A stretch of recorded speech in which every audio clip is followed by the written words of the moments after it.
and welcome back to the World Owl Trust and live with little owls this evening. I have got with me two of my three little owls. We've got Dylan here, and she is a 5-year-old female who those of you who watched last week will have met, and we have got Seeger, the little male, here as well. He's panting because it's a bit hot in here tonight, and he's got himself in a bit of a 2 and 8 because he hasn't been doing any work for a while. So little owls. Little owls, they are across wide sections of the world. There are 12 subspecies, and they were introduced to our country in the mid 1800s, successfully around about 1870. Their Latin name is Athena noctua, and ours are Athena noctua vidali. They are the darkest of the subspecies, and are the owls that eat lots of insects. So we find them in areas of lowland farmland, scrubland, rural and urban parks, large gardens, quarries, orchards and villages.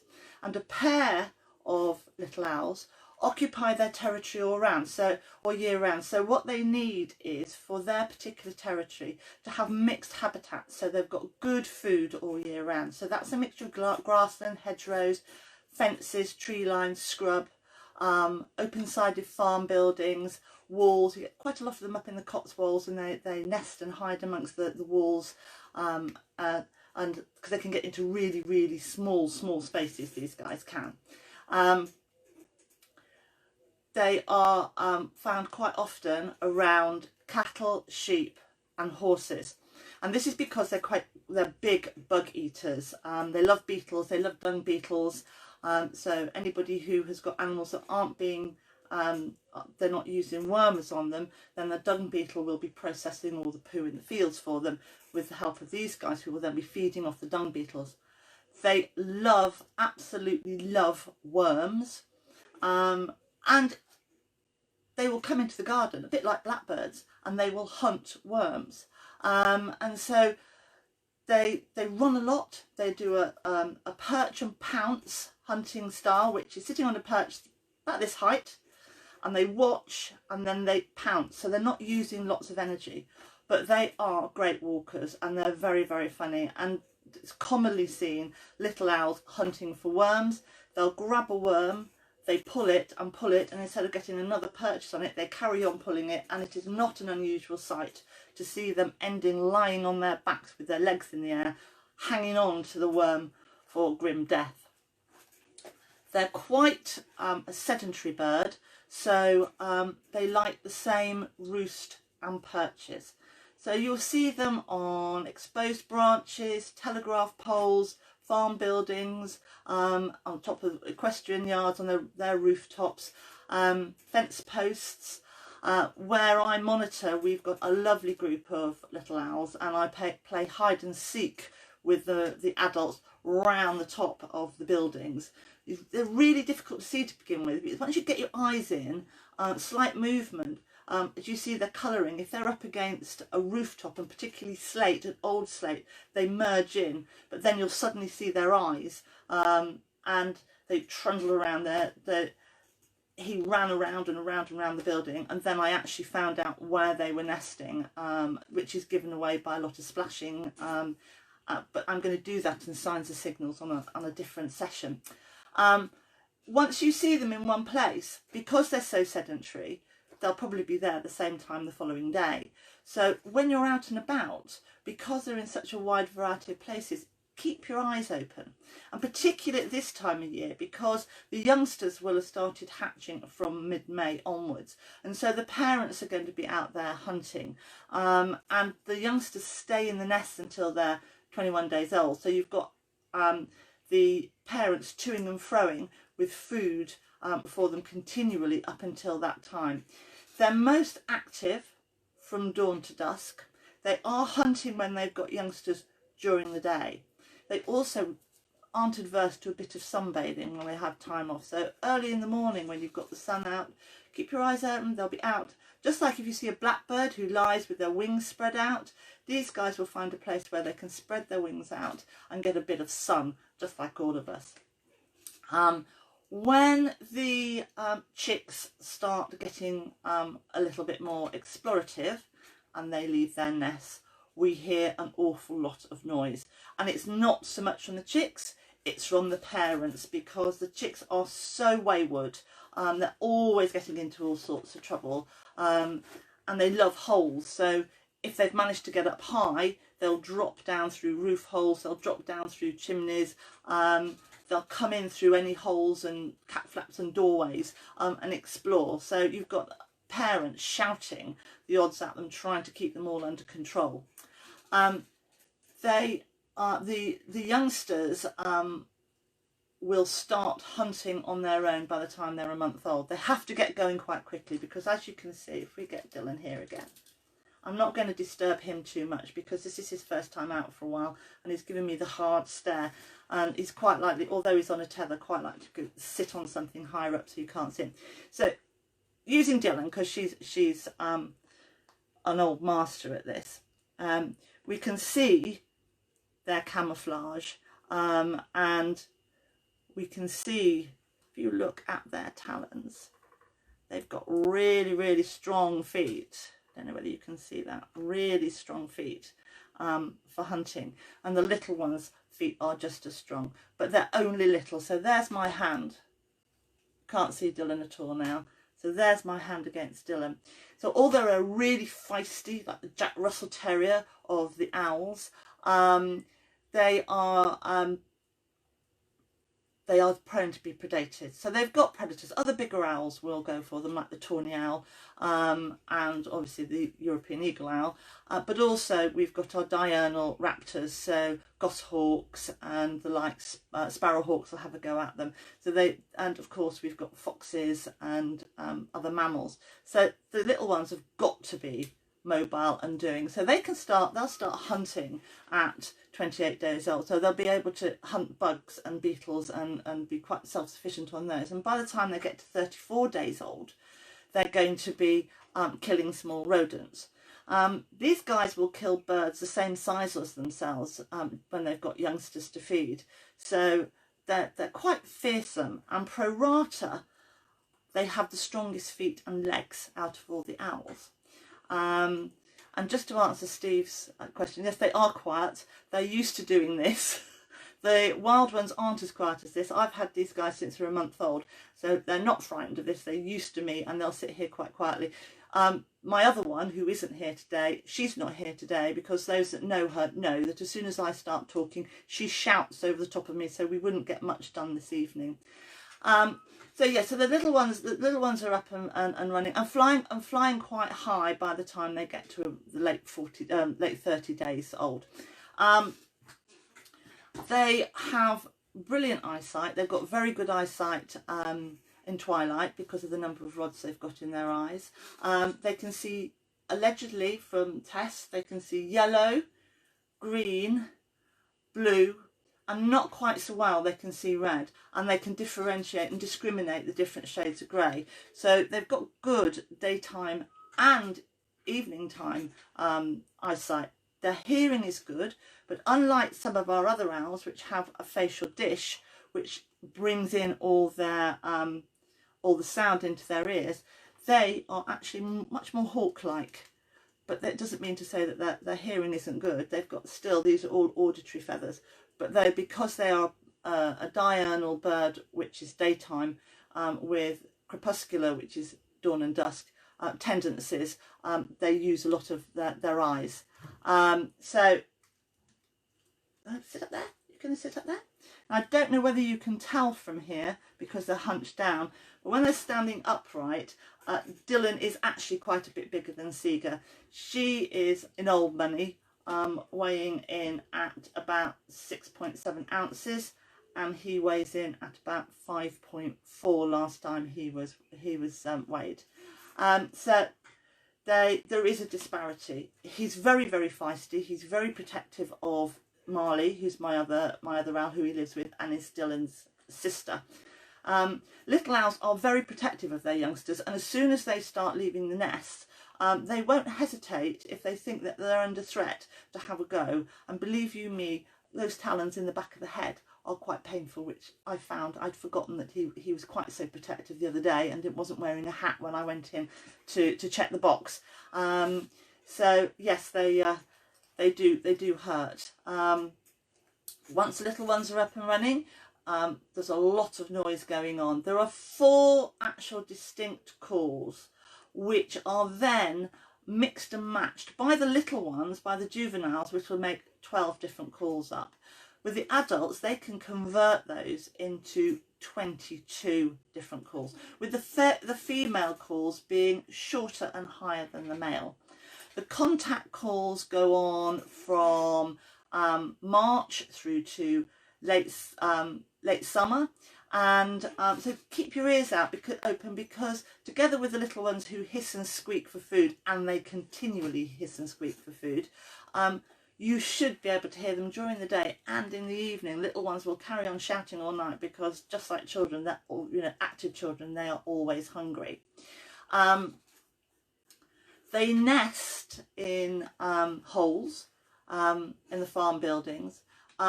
They take to nest boxes really, really well. And they also have been known to nest in the ground, so in rabbit burrows. And I know of a very old little owl nest that was in a tree for years and years and years and years. And the tree got struck by lightning, and down it came. And they then went and nested in the rabbit burrow at the foot of the tree. The guy whose land that this tree was on, there was enough of it left for them to be able to put a box up. So they put a box up, and the little owls moved back into the box. They're very site loyal. They're like barn owls. Once a barn owl finds a site, it will be used by generations of barn owls. There's history of those that people had barn owls in a particular barn or a particular tree 40, 50 years ago, and then suddenly they disappeared, and 30 years later a new pair found it and came back to exactly the same site. So these guys are, again, very loyal to their sites, and they stay in the same site for all of their lives. The little ones start to leave between September and November, so it all begins to quieten things down, and then they have some downtime through the winter. They start getting together again in January and February, ready for him to feed her up to get her up to breeding weight, and then they can start breeding again. They have between 2 to 5 eggs in a clutch, and that is dependent on how good the year is for food, as it is with all birds. So if we've got a really good year, then we'll get 5 babies, and their eggs are about that size. Now they're a little bit smaller than a barn owl egg, and that is no mean feat for a little bird this size. It's eye-watering when you see them. They are in decline now. There are, they reckon, 2019's figures, about 5,600 breeding pairs in the country, and they have declined by 65% in the last 25 years. This has been caused predominantly by intensive farming, commercial farming, loss of habitat, loss of hunting ground, loss of nest sites, and the use of agrochemicals, which is having an impact on their food, because of course it's killing the insects, which doesn't help these guys at all. But they will respond to habitat enhancement and refurbishment, restoration. So where we have got pockets of little owls, we need now to start looking at how we can help them increase their hold in those areas and then spread again. They are throughout the country. They are in decline, particularly in the southwest and some areas of Wales. There are some of them in decline, some populations in the northwest, but we can get them back. We can get them back. They went throughout the country and established themselves well when they first came up to about 1925. They were doing really well, and they carried on until 1960, and then we started seeing the decline after that. And of course that ties in absolutely with the change in farming practices after the war.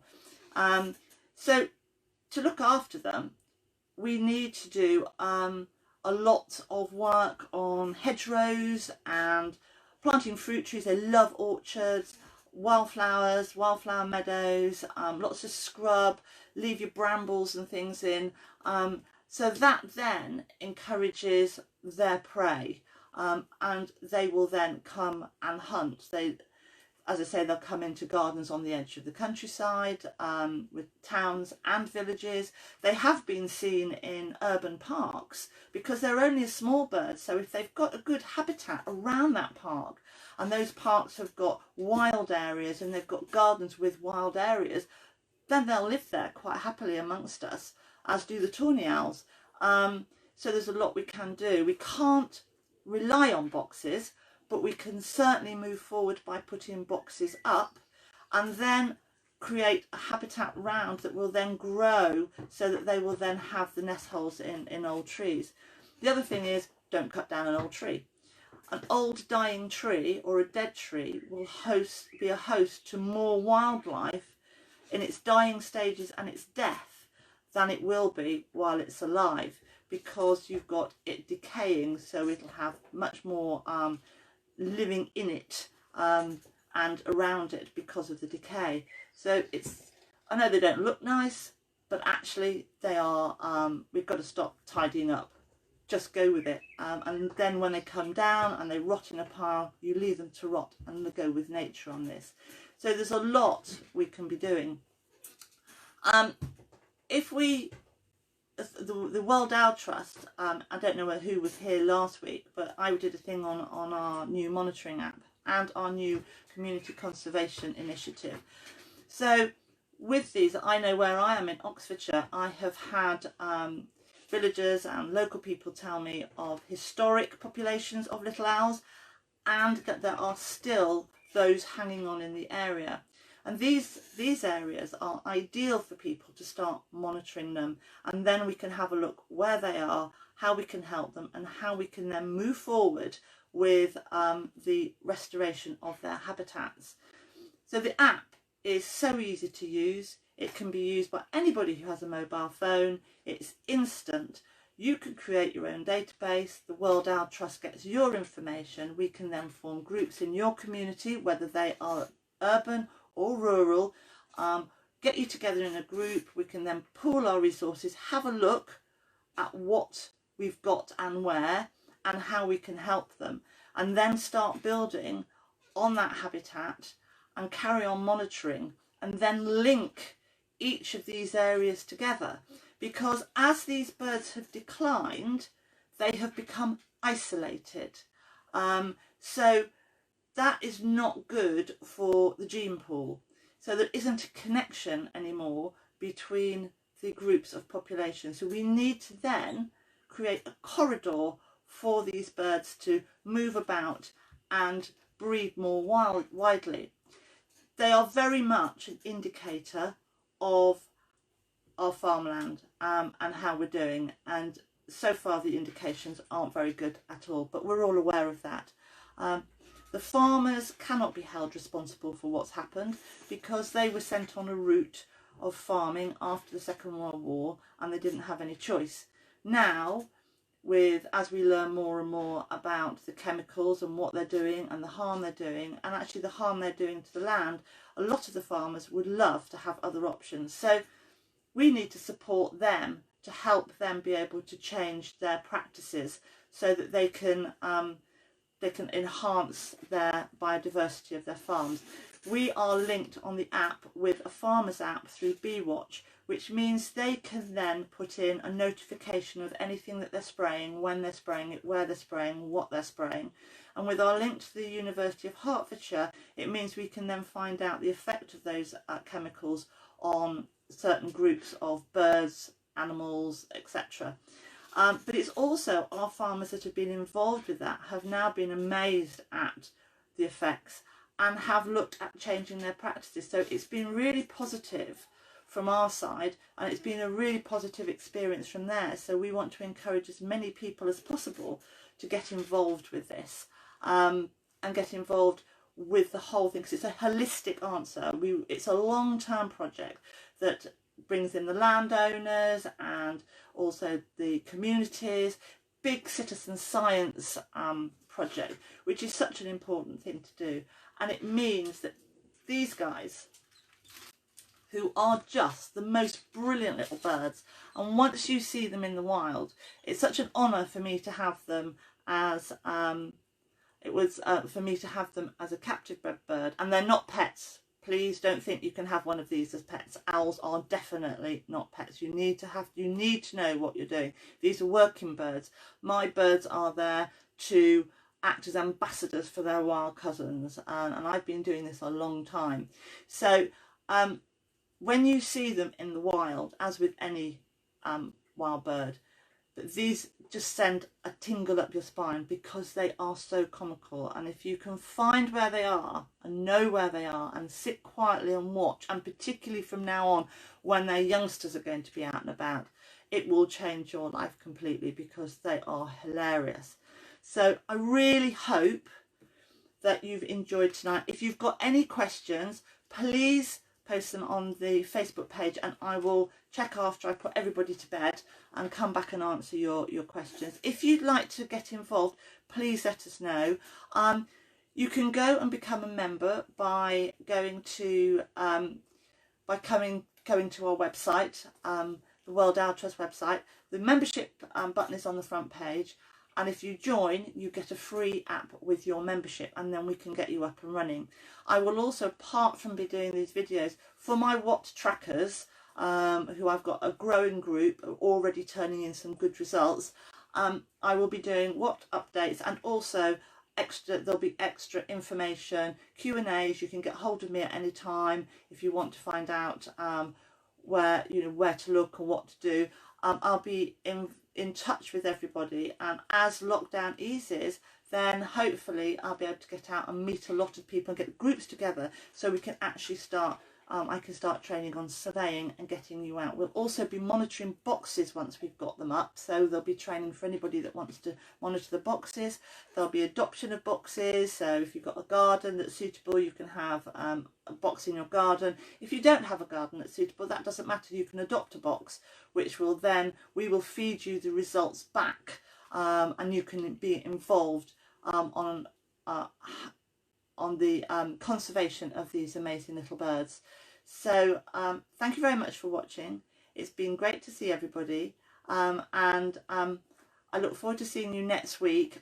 I am probably going to, I've got to confirm this yet, but I'm going to be looking at garden solutions to encourage the wild owls into your garden. Where I am here, I'm on the edge of the town, and we've been doing a lot of wilding in our gardens. They're not huge gardens by any means, but we have now got tawny owls hunting through the gardens, which is brilliant. I sat up in the back bedroom the other night watching one hunting, which is great.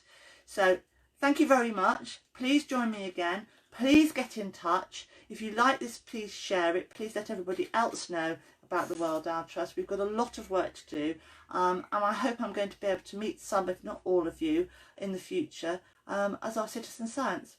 So have a good evening. Thank you. Night night.